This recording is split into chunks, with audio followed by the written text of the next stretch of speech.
Mr. Sergeant at Arms, will you please announce the arrival of the governor of our great state of South Dakota? Would all of us please welcome the Honorable Governor Larry Rhoden.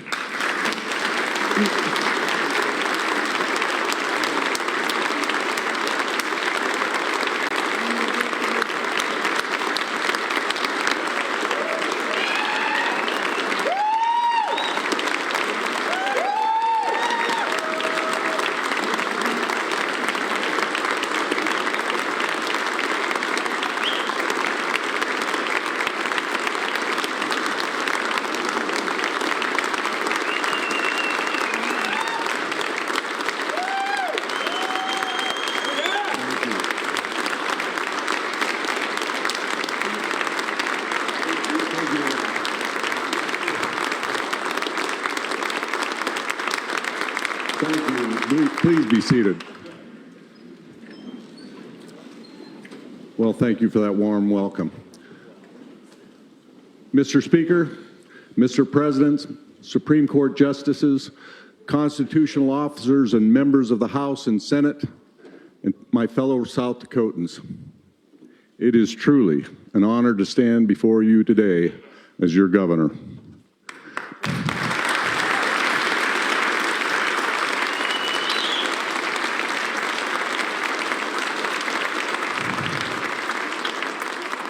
Before we begin today, I'd like to say thank you on behalf of our state to Secretary Kristi Noem. Kristi has served our state for 18 years in the State House, in Congress, and as our governor. She worked hard and did great things for our state, and it was my great honor to serve with her. She's helping President Trump make America safe again, and we are proud of her and wish her well in that important job. She's still working for us, keeping our nation safe. Please join me in a round of applause to thank Governor Noem.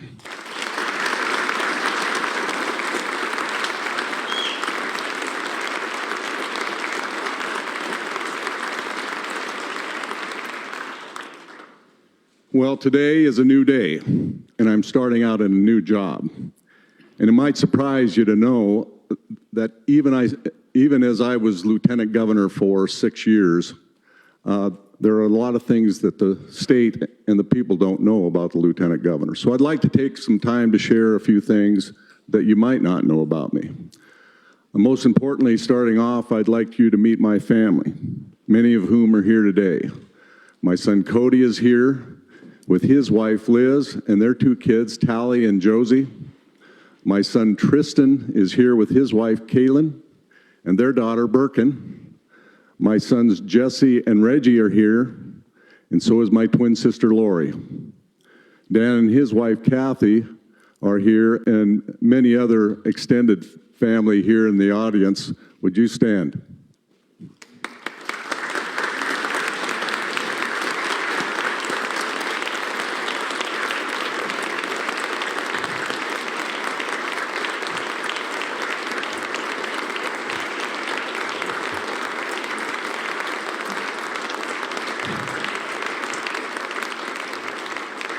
There's one person in particular that I haven't introduced that I want to introduce. It's my wife, Sandy. She and I have been married for almost 44 years. All of us are only able to serve because of the support of our loved ones. And I know I wouldn't be standing here today without her constant support and encouragement. Sandy is going to be a great First Lady for our state. Please help me welcome Sandy. Sandy.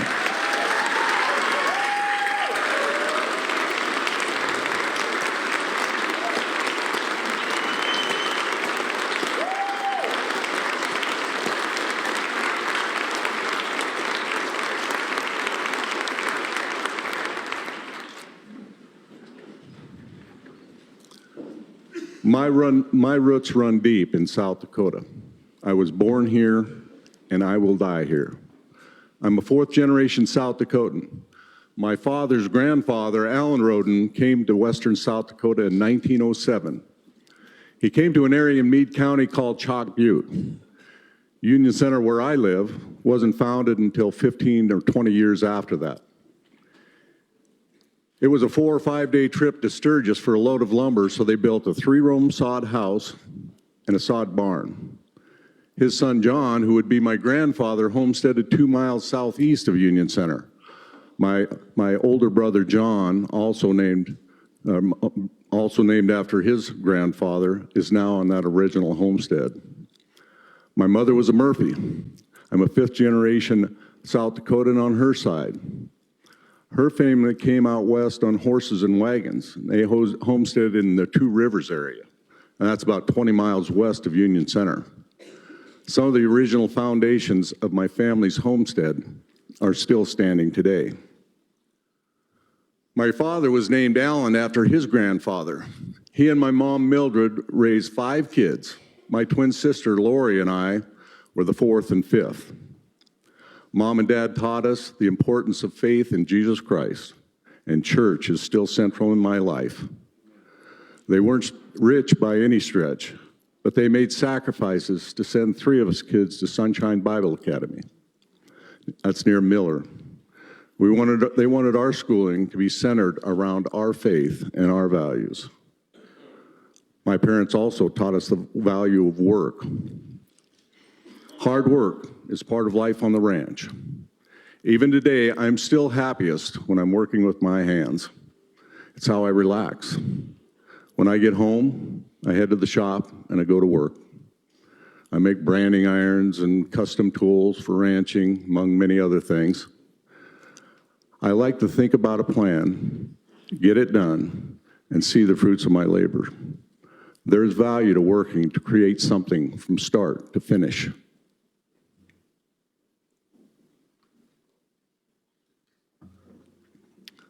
Work ethic is central to what it means to be a South Dakotan. Work is a gift, not a punishment, and we should all treat it that way.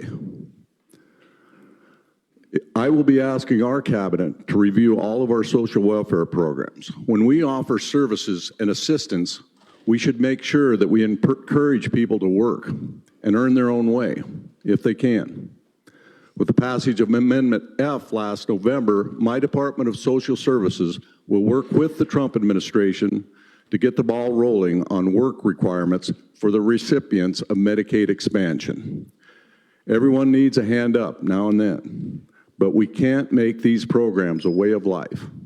And South Dakota CareerLink will be available to these folks to help them find the career of their dreams. We make and keep South Dakota strong when we work together. Growing up in rural South Dakota, you can also learn about the importance of community. We are rugged and fiercely independent, but we look out for our neighbors. Service is a big part of our lives. Service in the military has always been a big part of my family.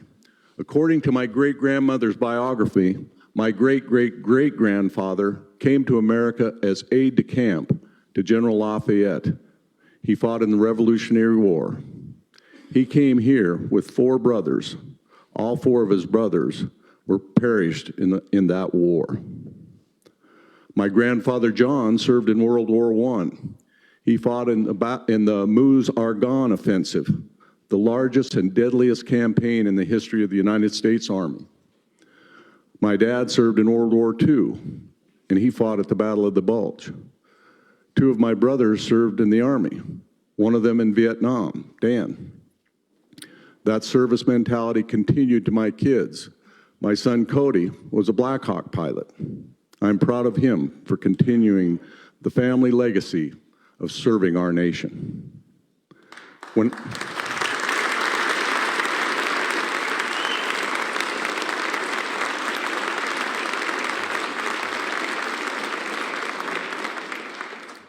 So when I came of age, I also felt called to serve. I signed up with the South Dakota National Guard and served 6 years. As a former guardsman, it is a great honor to serve as the Commander-in-Chief of the South Dakota National Guard.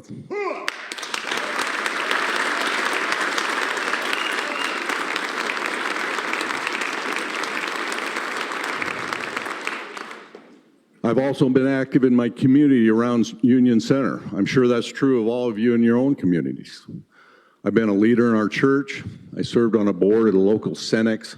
For a number of years, I coached women's softball and boys basketball, and I still sing bass in a men's quartet. I served 5 years on the Meade County School Board. In fact, after I got in the legislature, people asked me why I ran for the legislature. I said, it's the only excuse I could think of to get off the school board. There was a lot of truth in that. We've got quite a few first-time legislators this year. And believe me, I know how you feel. I still remember my first year in the State House in 2001. It was Bill Janklow's last 2 years as governor, and I got to learn from great leaders like Matt Michaels and Bill Peterson. My seat was over there, where Carrie Weems is sitting today. In fact, I served with her a couple years after that. When I became majority leader in 2005, I was very intimidated by a longtime appropriations chair. Some of you know him, Jim Putnam. He had so much knowledge and experience. But I learned from him, and we became close friends. I focused on some tough issues during my time as a legislator: property taxes, tax cuts, property rights, protecting the outdoors, the Second Amendment, a lot of the same issues that we'll be talking about this year. And my focus always has been to keep South Dakota strong, safe, and free. Yeah.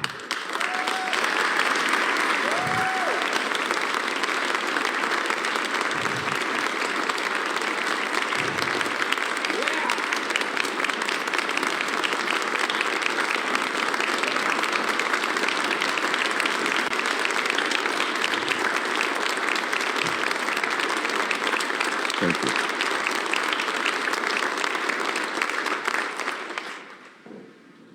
And that's my goal as your governor. I want to work with you toward those goals. I want to keep South Dakota strong. That means strong families, strong businesses, and strong institutions. We will continue to care for families as they start and grow. And that means taking care of both mothers and their children. And it means helping rebuild families that are struggling. Sandy and I have been proud to work with strong families together to recruit more foster families across the state. Strong businesses pay strong wages and will help their employees put food on the table. And strong institutions protect our values and our way of life. And I want to keep South Dakota safe with low crime and respect for law enforcement. My philosophy is the best way to fight crime is to hire more officers, not to increase penalties.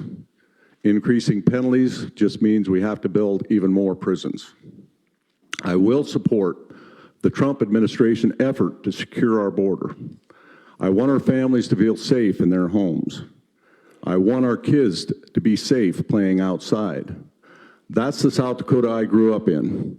Let's keep it that way.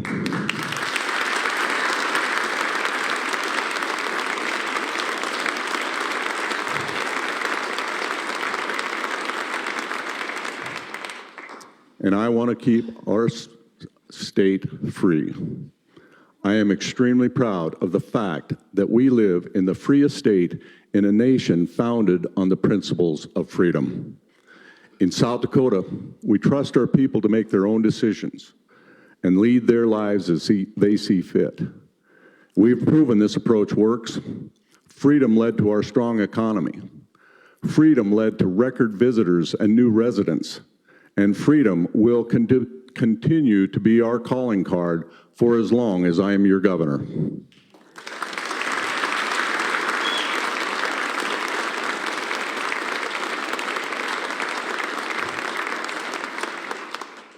I'm working with my cabinet and my staff and some legislators on policies to make South Dakota strong, safe, and free. I'll be announcing some of those items in the coming days. I am a common sense conservative. In fact, I was consistently ranked as one of the South Dakota's most conservative legislators. I believe that our rights come from God, not from government.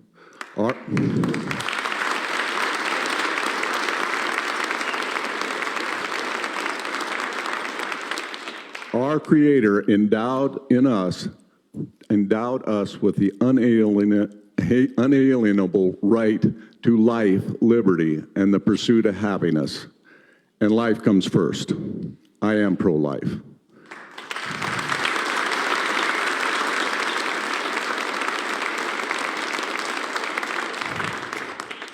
And I am pro-Second Amendment. I believe the government is best that is limited. And I trust our people to exercise their personal freedoms and responsibilities. I've been involved in plenty of very difficult debates in this chamber and in the Senate. Serving here, you learn to deal with all kinds of people. In our state legislature, we can have tough debates, even strong disagreements, and still walk out of the building each day as friends. And I'm very proud of that fact. One of my pillars in this administration will be civility. I want South Dakota to show how politics can and should be conducted. My first year here was 24 years ago. When you look back on your time here, 10 or 20 years from now, I bet you don't remember the bill numbers or the votes. You will remember the people you served with. You will remember the difference that you made in people's lives. So let's all pledge to be civil and work together.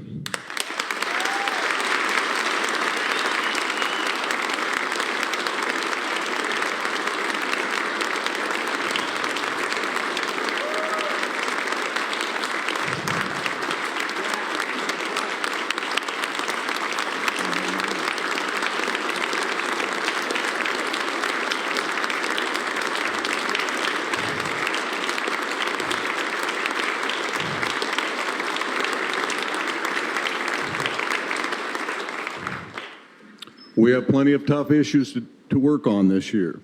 There's a lot of concern about property taxes. That's an issue I've worked on for ever since I came to Pierre. I will convene leadership in the House and Senate and other interested parties to sit down with me and find solutions. I'm aware that eminent domain is a hot issue this session. I'm no stranger to that discussion. I fought for private property rights in this capital for over 20 years. In fact, in 2006, I was a prime sponsor of legislation to reform eminent domain. That was House Bill 1080. That legislation passed the Senate unanimously and passed the House with only one dissenting vote. When we work together and consider all perspectives, we can do great work for the people of South Dakota. Extremist environmental policies coming out of Washington are not good for South Dakota or for our nation. South Dakota must continue to be a state that respects landowners and ag producers. We are the stewards of the land who work day in and day out to put food on the table for us and for the world. I don't just care about farmers and ranchers. I am a rancher. And I don't just care about landowners. I am a landowner. And when my time on this office is done, I'm going back to that ranch.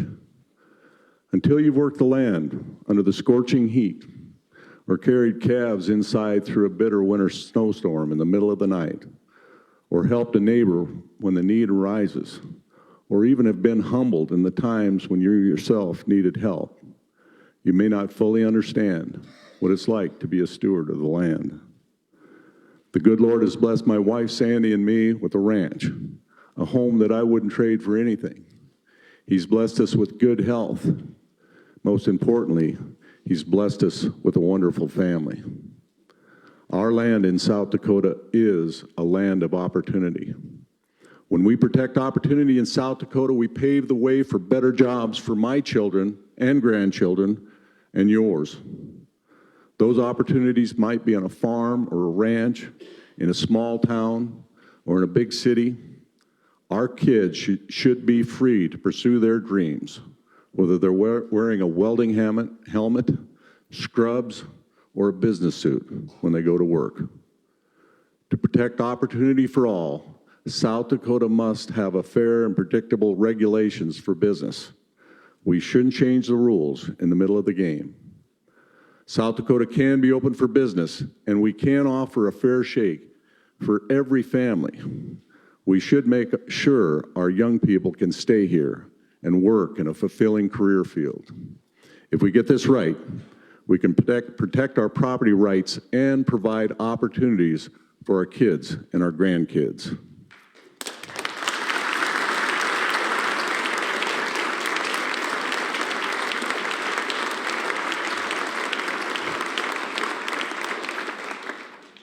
Every South Dakota student should have the opportunity to get the right education for their needs.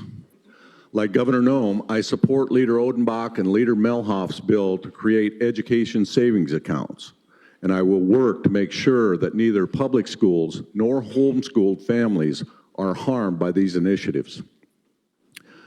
This year, we're in a tough budget situation, especially when it comes to ongoing money. Governor's Noem budget, like every governor's budget, is a starting point. I will not be offering a separate budget proposal, but I do want to be part of an open budget conversation with you all. I know there's concern about some of the specifics in the budget proposal, and I will work with our budget office to try and restore some of those cuts. But we have to remember this, that unless our revenue improves, this is a zero-sum game. Budgeting is about priorities. We need to understand that for every dollar we add means a dollar that has to be cut somewhere else. We can find ways to make government more efficient. Like many of you, I am very concerned about the size and scope of the federal government. And I fully support President Trump's new Department of Government Efficiency. In South Dakota, we are very blessed by having a very limited government, but we can do better. I've directed my cabinet to review each of their agencies and identify potential efficiencies.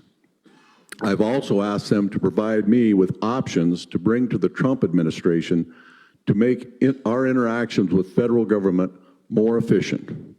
The federal government needs to get smaller and let us take care of our own affairs. And I trust that President Trump will make that happen.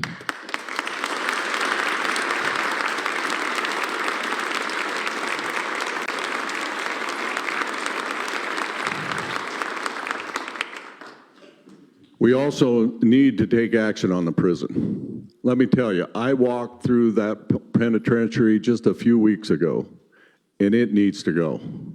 It is Gothic inside.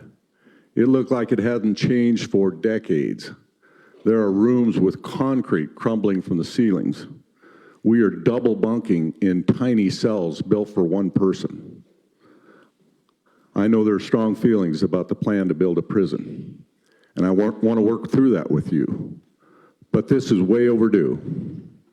We've had the foresight to set money aside for the new facility.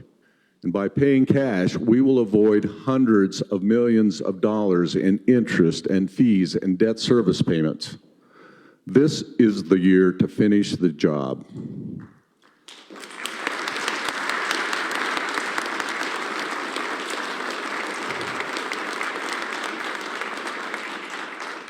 As a former legislator, I remember how frustrating it was when communications broke down between the governor's office and the legislature. And I promise you this, I'm not going to let that happen. If you have a question or a concern about something, I'd be happy to try and schedule a meeting. If I can't be available, someone in my cabinet or staff will be. Let's sit down and talk it out. I can explain where I'm coming from, and I can hear where you're coming from. I want to work with you, not against you. My administration will be open, and that includes legislative inquiries and subpoenas. And that goes for the public, and it goes for the press as well. Another pillar of my administration will be openness and responsiveness. I am not going to be hard to find. We have the obligation to protect the privacy of individuals, but we also have a responsibility to be open about the operations of government. And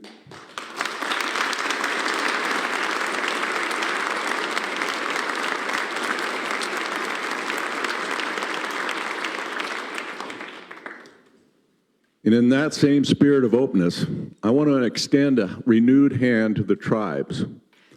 A couple of weeks ago, Chairman Renfield echoed Governor Noem's words. Today, let's reset. Today, let's rebuild. I could not agree more.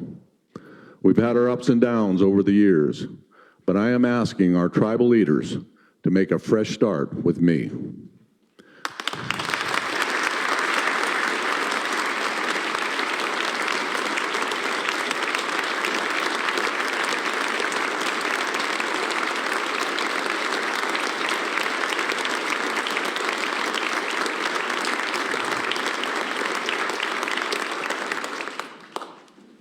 Before Governor Noem left office, the Flandreau Santee Sioux tribe passed a resolution to welcome her back to the reservation and hung their flag in the rotunda the next day. This is a great first step to rebuild trust on behalf of all South Dakotans. You know, it's hard for me to believe how much things have changed during my time in Pierre. When I first came to Pierre, I had a flip phone. To this day, I kind of never wished I'd started texting. I remember that flip phone, the text cost me 25 cents to send one or receive it. And there was a certain representative called Kristi Noem that I'd complained about that. So from that point on, periodically I'd get a random text from Kristi Noem and all it would say is cha-ching. It didn't have the keyboard, so it took me a half hour to send a text. But looking back on that, you know, I think in some ways it wasn't bad. It forced me to stop and think before I spoke. And that's what you're going to get with me. I'm going to think before I speak, and I'm going to be honest and direct. Maybe sometime a little too direct. And there's one more thing I need to talk to you about today. Now that I've moved into the governor's office, I must appoint a new lieutenant governor. But I am not going to make that announcement today. You'll be all right.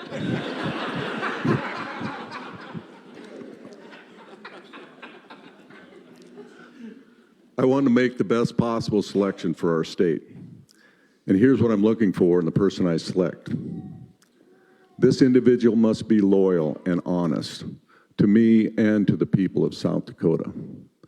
My choice for lieutenant governor must share my commitment to keep South Dakota strong, safe, and free.